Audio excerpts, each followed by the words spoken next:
जो आर्थिक कार्यक्रमको रूपमा विकास भएको भए पनि डोनाल्ड ट्रम्पको उदयपछि खास गरी 2007-17 डोनाल्ड ट्रम्पको सुरक्षा रणनीति घोषित भएर चीन र रसियालाई राइभल कन्ट्रीको रूपमा, कोरिया र नर्थ कोरिया र इरानलाई रफ कन्ट्री अर्थात् यी असभ्य देशको रूपमा विभाजित गरेपछि जुन विश्वलाई विभाजित गर्ने खालको एउटा रणनीति आयो, त्यो रणनीति आइसकेपछि त्यस रणनीतिलाई कार्यान्वयन गर्न आएको इन्डो पेसिफिक जुन रणनीति हो त्यो रणनीतिसँग यसलाई जोडेर लगिएको स्थिति देखिन्छ। यस अर्थमा सारमा भन्दाखेरि के देखिन्छ, कतिपय उनीहरूकै भनाइबाट भनेर भन्दाखेरि एमसिसी अब इन्डिपेन्डेन्ट स्वतन्त्र मञ्च होइन, एमसिसी चाहिँ यो इन्डो पेसिफिक रणनीतिकै एउटा मञ्चको रूपमा अगाडि आएको भन्ने कुरा देखिन्छ र त्यही अनुसार चाहिँ संसारका विभिन्न गरिब देशहरूमा यो मञ्चको पैसा चाहिँ लगानी भएको छ। यो लगानी गर्दाखेरि नेपालमा अहिले जुन विवादमा आइराखेको इस्यु मैले अध्ययन गर्दाखेरि चाहिँ के देख्छु भनेर भन्दाखेरि 2013 र 14मा यसको सम्भाव्यता अध्ययन भयो। 2013मा यो सम्भाव्यताको पहिलो अध्ययन गर्दाखेरि चाहिँ बाबुराम भट्टराईको प्रधानमन्त्रीत्व देखिन्छ। 14सम्म यो अध्ययन गर्दाखेरि फेरि खिलराज रेग्मीको सरकार बनिसकेका स्थिति देखिन्छ। त्यो सम्भाव्यता अध्ययन हुने बित्तिकै 2015 सालमा नेपालमा यसको अफिस स्थापना भएको छ। सन्धि त पछि भएको हो। 2017मा चाहिँ फेरि यसको पुनः सम्भाव्यता अध्ययन भयो। फेरि पुनः सम्भाव्यता अध्ययन भइसकेपछि सेप्टेम्बर 2017मा यसको सम्झौता भयो। अब यो सम्झौता भएर यसमा आएको कुरो के छ भनेर भन्दाखेरि $500 मिलियन चाहिँ अमेरिकाले राख्ने, $130 मिलियन चाहिँ नेपालले राख्दाखेरि यो $630 मिलियन को प्रोजेक्ट हो। यो $630 मिलियन को प्रोजेक्टले गर्ने चाहिँ के हो भनेर भन्दा के भनिएको छ यसको वेबसाइटमा भन्दाखेरि टर्मिनल हाई अल्टिट्युड यो ट्रान्समिसन लाइन जस्तो साँखुबाट यो लप्सेफेदीबाट नवलपरासीसम्म ट्रान्समिसन लाइन लाने र त्यो सँगसँगै अर्को एउटा चाहिँ के भने स्ट्रेटेजिक रणनीतिक सडक सञ्जाल पनि निर्माण गर्ने र त्यो एग्रिमेन्टमा त्यो नवलपरासी पुगिसकेपछि त्यो नेपालको जुन यो 400 भोल्टको ट्रान्समिसन लाइन हो त्यो इन्डियन ग्रिडमा पनि जोड्ने भन्ने चाहिँ प्रस्ताव त्यसमा क्लियरली लेखिएको छ। अब यो के हो त भन्दाखेरि इन्डो पेसिफिक रणनीति हो कि होइन भन्ने बारेमा चाहिँ यो हिमालयन टाइम्सले 2019 मे 15मा एउटा समाचार छाप्यो जो मलाई महत्त्वपूर्ण छ। हिमालयन टाइम्सले 2019 मे 15मा छापेको त्यो समाचारमा चाहिँ David J Rand deputy assistant secretary US department of स्टेटको शीर्षक राखेर के भन्छ भन्दाखेरि उनले चाहिँ नेपालमा त्यति बेला भ्रमण गर्दाखेरि यो इन्डो पेसिफिक रणनीतिको एउटा अंश हो र नेपाललाई दिएको जुन पैसा हो त्यो नेपाललाई दिएको पैसा चाहिँ इन्डो पेसिफिक रणनीतिकै फन्डभित्रको पैसा हो, त्यसैसँग आबद्ध छ भनेर हिमालयन टाइम्सले चाहिँ समाचार निकाल्यो। त्यसपछि यो छलफलमा आयो। छलफलमा आइसकेपछि जुन 1 2019मा अमेरिकाको रक्षा मन्त्रालयले एउटा प्रतिवेदन जारी गर्यो। त्यो जारी गरेको प्रतिवेदनमा के भन्यो भन्दाखेरि अमेरिकाको इन्डो पेसिफिक आर्मीको नेतृत्वमा थल सेना स्थापना गर्नतर्फ अगाडि बढिरहेको भनेर नेपालको बारेमा भन्यो।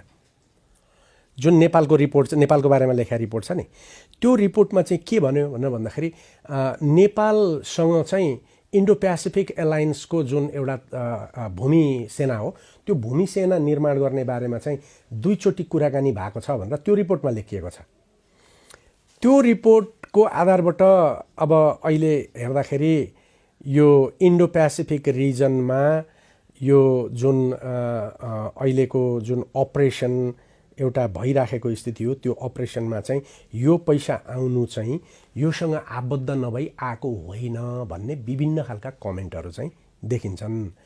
अब त्यसैमा चाहिँ के भन्दाखेरि यो डोनाल्ड ट्रम्पको 2017को रणनीतिको कुरा गरेँ नि मैले, यो 2017मा भएको डोनाल्ड ट्रम्पको रणनीतिको पृष्ठ 4मा हेरियो भने यही कुरो उल्लेख छ, यसरी प्रभावित गर्नुपर्छ भन्ने, र पृष्ठ 21मा हेर्दाखेरि अमेरिकाले आफ्नो ताकतको प्रयोग गरेर प्रतिस्पर्धामा आउनुपर्छ भनेर भनिएको छ र त्यसै गरी पृष्ठ 34 मा आर्थिक दबावको संयन्त्र प्रयोग गरेर सुरक्षा खतरालाई सम्बोधन गर्नुपर्छ भनेर लेखिएको छ। त्यसपछि यो पृष्ठ 39 मा चाहिँ स्पष्ट ढङ्गमा यो रणनीतिमा लेखेको कुरो म पढेरै बताउँ। The United States will use diplomacy and assistance to encourage states to make choices that improve government rule of law and sustainable development. We already do this through Millennium Challenge Corporation. अर्थात् rule of ल र human राइटको आधारबाट स्टेटहरूलाई डेमोक्रेसीको लागि प्रेरित गर्नुपर्छ। त्यो कुरो चाहिँ हामीले अलरेडी मिलेनियम च्यालेन्ज कम्प्याक्टबाट गर्दै आएका छौँ भनेर रक्षा मन्त्रालयले जारी गरेको जुन स्ट्रेटेजी रिपोर्ट हो त्यो रिपोर्टको पृष्ठ 39 मा लेखिनु र उतापट्टि जुन 1 मा प्रकाशित भएको जुन रिपोर्ट छ त्यो रिपोर्टमा चाहिँ नेपालसँग ल्यान्ड आर्मी भूमि सेना बनाउने बारेमा 2 चरणको कुरा भएको छ। त्यो चाहिँ इन्डो पेसिफिक कमान्डले गरेको हो भनेर भन्नु र 39 मा मिलेनियम कर्पोरेसनबाट आर्थिक दबाव सृजना गर्न र ती देशहरूमा डेमोक्रेसीको लागि हामी आर्थिक रूपमा उनीहरूलाई चाहिँ आफ्नो प्रभावमा राख्नको लागि मिलेनियम च्यालेन्ज कम्प्याक्टबाट गरिराखेका छौँ भन्ने यो रणनीतिमै अमेरिकी डिफेन्स मिनिस्ट्रीको रणनीतिमा उल्लेख भएपछि त अब कसले के भन्यो के भनेन के हो के होइन भन्ने कुरो विवाद रहेन भन्ने खालको कुरो मलाई लाग्छ। अब प्रश्न के हो भन्दाखेरि millennium challenge corporate Indo Pacific रणनीतिकै एउटा आधार हो भन्ने स्ट्रेटेजी यो डिफेन्स स्ट्रेटेजीमा डोनाल्ड ट्रम्पको स्ट्रेटेजी रिपोर्टको पेज 39 मा लेखियो। नेपालले त्यो पैसा ल्याएको छ। अब प्रश्न पैसा ल्याउनै हुने कि नहुने भन्ने कुरो विवाद गर्नुभन्दा प्रश्न चाहिँ कहाँ होला भनेर भन्दाखेरि इन्डो पेसिफिकको हामी एलायन्स होइन भन्ने कुरा पनि प्रश्न गर्नु पर्यो र यो पैसा त्यसका लागि प्रयोग हुँदैन भन्ने कुरा पनि प्रस्तावित हुनु पर्यो र त्यस अन्तर्गतका प्रोजेक्टहरू चाहिँ नेपाल गभर्नमेन्टको प्रायोरिटीमा आउनुपर्नेमा सम्भाव्यता अध्ययन त कसले गरेछ भनेर भन्दाखेरि मिलेनियम च्यालेन्ज कम्प्याक्टको एक्सपर्ट्सहरूले गरेछन् 2013 र 14 अनि 17 मा। भनेपछि लप्सेफेदीबाट नवलपरासी जाने जुन ट्रान्समिसन लाइन र सडक सञ्जालको प्रस्तावित गर्यो त्यो त नेपालको प्रायोरिटीबाट आएको भएन रहेछ। त्यो चाहिँ के भन्दाखेरि यो प्रोजेक्टकै प्रायोरिटीबाट आएको रहेछ भन्ने कुरो देखिसकिएपछि अहिलेको प्रश्न हामी अरूले दिएको डोनरहरूले दिएको फन्डिङलाई कुन हदसम्म उनीहरूको इच्छा अनुसार सञ्चालन गर्छौँ र हाम्रो इच्छा अनुसार सञ्चालन गर्नुपर्ने या नपर्ने भन्ने पैसा चाहिँ डिबेट हो।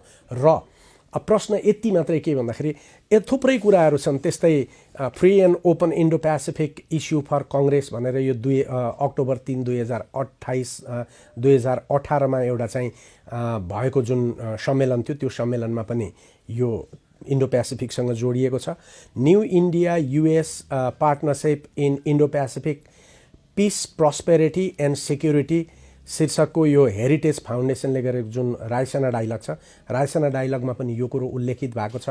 त्यसै गरी तपाईको यो 2018 को पपुवा न्युगिनीको पोर्ट मोर्साबीमा अमेरिकन उपराष्ट्रपति ले एपेकको शीर्ष सम्मेलनमा गरेको जुन भाषण छ त्यो भाषणमा पनि हामीले चाहिँ के भन्दाखेरि $400 भन्दा अझ बढाएर यो अझै ठुलो फन्ड बनाउँछौँ भनेर त्यहाँ पनि खुला रूपमा बोलेको स्थितिमा अब यसलाई इन्डो पेसिफिकसँग यो आबद्ध छैन भनेर तर्क गर्नुको कुरो चाहिँ यहाँ नेपालमा यो सान्दर्भिकै छैन भन्छु क्या। जब अधिकांश अमेरिकन डकुमेन्टहरूले नै यो त्योसँग आबद्ध छ भनेर बोल्छन् भने हामीले त्यो छ कि छैन भनेर बोल्नेको कुनै तुक छ। अब हाम्रो लागि त दुईटामा यस्तो फन्डलाई प्रयोग गर्ने वा नगर्ने गर्यो भने यसलाई नेपालको हितमा कसरी गर्ने भन्ने कुरामा चाहिँ बहस होला भन्दाखेरि पार्लियामेन्टमा यो कुरो आयो। अब एग्रिमेन्ट छ, एग्रिमेन्टको बारेमा पनि विश्लेषण गर्नुपर्छ। एग्रिमेन्टको बारेमा विश्लेषण गर्दाखेरि जुन एग्रिमेन्ट भयो त्यसमा केही विरोधाभासपूर्ण कुराहरू छन्। एक, त्यो प्रोजेक्टको स्टाफहरू सबै प्रोजेक्टले आफै नियुक्त गर्छ, नेपालमा त्यसको कुनै पनि हस्तक्षेप हुँदैन। एक।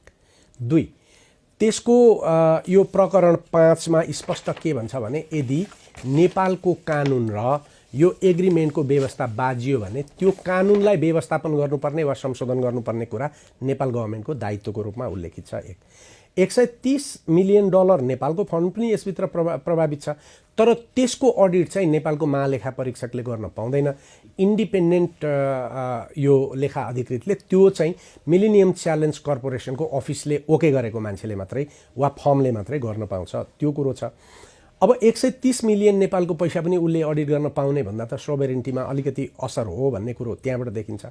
अझ त्योभन्दा बढी कुरो के छ भन्दाखेरि नेपालले यो रोक्नु पर्यो भने चाहिँ थुप्रै शर्तहरू पुरा गर्नुपर्छ र भएको खर्च नेपालले बेहोर्नुपर्छ भन्ने खालको कुरोहरू त्यसमा उल्लेख छ। तर यो मिलेनियम फन्डले चाहिँ यदि यो प्रोजेक्ट गर्नु पर्यो भने 30 दिन वा 45 दिनको एउटा सर्ट एन्ड डेट दिएर उसले क्यान्सल गर्न पाउँछ। त्यसो गर्दा नेपाललाई परेको क्षति चाहिँ उसले तिर्नुपर्छ कि पर्दैन भन्ने खालको कुरो चाहिँ त्यसभित्र उल्लेखित छैन। भन्दाखेरि यी सबै कुराहरूबाट के देखिन्छ गरिएको यो जम्मै डकुमेन्टहरूबाट भन्दाखेरि यो एमसिसी गरिबीको लागि त हो, तर गरिबी उन्मूलनको सहजीकरणको लागि आएको यो फन्ड इन्डिपेन्डेन्ट फन्ड नभएर इन्डो पेसिफिकसँग जोडिएको कुरो चाहिँ स्पष्ट छ। अब त्यसो गर्दाखेरि रणनीतिक रूपमा यो आउन सक्ने खतरा नभएको छैन र नेपालले असंलग्न परराष्ट्र नीति अपनाएर भारत र चीनसँगको जुन सम्बन्धलाई ब्यालेन्स गर्नुपर्छ अब गर्न सक्छु होइन, मलाई आपत्ति छैन भनेर कोही बहादुर सरकार चाहिँ त्यो गर्छ भने त उसको खुसीको कुरो हो। तर अहिलेसम्म इतिहास हेर्दाखेरि हामी सधैँ फेल यही गर्न नसकेर भइराखेका छौँ। त्यस्तो स्थितिमा यसले हामीलाई अझ अप्ठ्यारो स्थितिमा पार्न सक्छ भन्ने कुरा चाहिँ देखिन्छ। तर यो बारेमा सार्वजनिक रूपमा बहस गर्नुपर्ने, बहस हुनुपर्ने, एग्रिमेन्ट भइसकेको कुरो सरकारले किन बाहिर नल्याएको? सरकारले यसलाई बाहिर ल्याएर व्यापक रूपमा छलफल गराएको भए हुन्थ्यो, छलफल हुन दिनु पर्थ्यो। नेपाली काङ्ग्रेसको सरकारले एग्रिमेन्ट गर्यो, बाबुराम भट्टराईको सरकार हुँदा सम्भाव्यता अध्ययन भयो र अहिले कम्युनिस्ट गभर्मेन्ट हुँदाखेरि यसको संसदबाट चाहिँ र्याटिफिकेसन वा अनुमोदन हुनुपर्छ भन्ने प्रश्न उठिराखेको छ। त्यहाँ लेखिएको के भन्दाखेरि नेपालको संसदले बनाएको कानुन नेपालको संसदले अनुमोदन गर्ने सम्झौताभन्दा तल्लो स्तरको हुन्छ, त्यो चाहिँ कायम हुन्छ भन्ने कुराले संसदको अधिकारको कुरा चाहिँ यहाँ छ। अब लास्ट कुरो यसमा के बताउँ यसबारेमा मेरो तथ्य भन्दाखेरि ठ्याक्कै यही श्रीलङ्कामा आयो। श्रीलङ्कामा पनि यिनै शर्तहरू थिए। यो शर्तको बारेमा मन्त्री परिषदमा हङ्गामा भयो, श्रीलङ्काको मन्त्री परिषदमा हङ्गामा भयो। हङ्गामा भइसकेपछि यो राजपाक्सेको सरकारभन्दा पछिल्लो सरकारको पालामा हो। राष्ट्रपतिले के गरे त्यति बेला भनेर भन्दाखेरि यो शर्तहरू मान्न बाध्य हुँदैन, यो मिलेनियम कर्पोरेट उसमा भएका कतिपय शर्तहरू श्रीलङ्काले आफ्नो सार्वभौमता त्याग्दैन, त्यसकारण यो प्रोजेक्ट चाहिँ राष्ट्रपतिको सचिवालय अन्तर्गतबाट सञ्चालन हुन्छ। यी शर्त हामी मान्न तयार छैनौँ भने सञ्चालन हुन्छ, यदि होइन भने हुँदैन भनेपछि क्याबिनेटबाट ठाडै राष्ट्रपतिको सचिवालयमा एमसिसीको कार्यालय राखियो। एमसिसीमा नियुक्त गर्ने लगायतका सबै कुरा श्रीलङ्कन गभर्मेन्टको निर्देशन र संलग्नताबाट भयो। एमसिसीको फन्ड प्रयोग गर्ने कुरा श्रीलङ्काको सरकारले निर्णय गर्यो, तर डाइरेक्टली राष्ट्रपतिको नियन्त्रणभित्र र राष्ट्रपतिको सचिवालयभित्रबाट गरियो। तर यहाँ हाम्रोमा अहिले एग्रिमेन्टले के भन्छ भने त्यसमा सरकारको कुनै पनि किसिमको हस्तक्षेप हुँदैन। त्यसको प्राविधिक पक्षको बारेमा सरकारलाई एकदम कम जानकारी छ। त्यसले गर्दाखेरि कर्मचारीहरूलाई त्यसमा कुनै कर्मचारीहरूले गैरकानुनी कुरा वा कानुन विपरीत कुरा गर्यो भने त्यसलाई नियन्त्रण गर्ने अधिकार सरकारसँग छैन।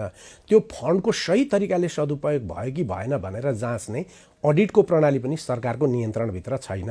र सबैभन्दा महत्त्वपूर्ण कुरो जुन संसदले कानुन बनाएको छ त्यही संसदले बनाएको कानुनको व्यवस्था चाहिँ यो सम्झौताले लागू नहुने गराउन सक्ने स्थितिमा संसदको अधिकारै खण्डित भएको अवस्थामा यी शर्तहरूको बारेमा क्याबिनेटभित्र खुल्ला डिस्कसन भएर सार्वजनिक रूपमा डिस्कसन भएर राष्ट्रिय हितलाई हेरेर निर्णय गर्नुपर्ने र अनुमोदन गर्नुपर्ने स्थिति अहिलेको हो। यही बारेमा चाहिँ ट्रान्सपारेन्ट एउटा चाहिँ छलफल हुनु आवश्यक छ र सबैले यसको बारेमा मैले अघि नै भने नि अमेरिका हो, अमेरिका भएको कारणले यसको प्रोजेक्ट गलत हुन्छ भन्ने पूर्वाग्रह राखेर हिँड्नु पनि आवश्यक छैन। अर्कोतिर चीन रिसाउ लागि भनेर हेर्नु पनि आवश्यक छैन। हेर्नुपर्ने चाहिँ राष्ट्रिय इन्ट्रेस्ट हो। राष्ट्रिय इन्ट्रेस्ट हेर्दा यी शर्त नेपालको सार्वभौमिकता, नेपालको स्वतन्त्रताप्रति यो अवरोध हुन्छन् कि हुँदैनन् भन्दा मैले भने केही शर्तहरू छन् जो नेपालको राष्ट्रिय हित विपरीत छन् र नेपालको सार्वभौमिकतालाई पूर्ण रूपमा खुल्ला चुनौती तिनीहरूले दिइराखेको स्थितिमा यो रिभ्यू नभइकन र्याटिफिकेसन हुन सक्ने स्थिति चाहिँ म देख्दिनँ।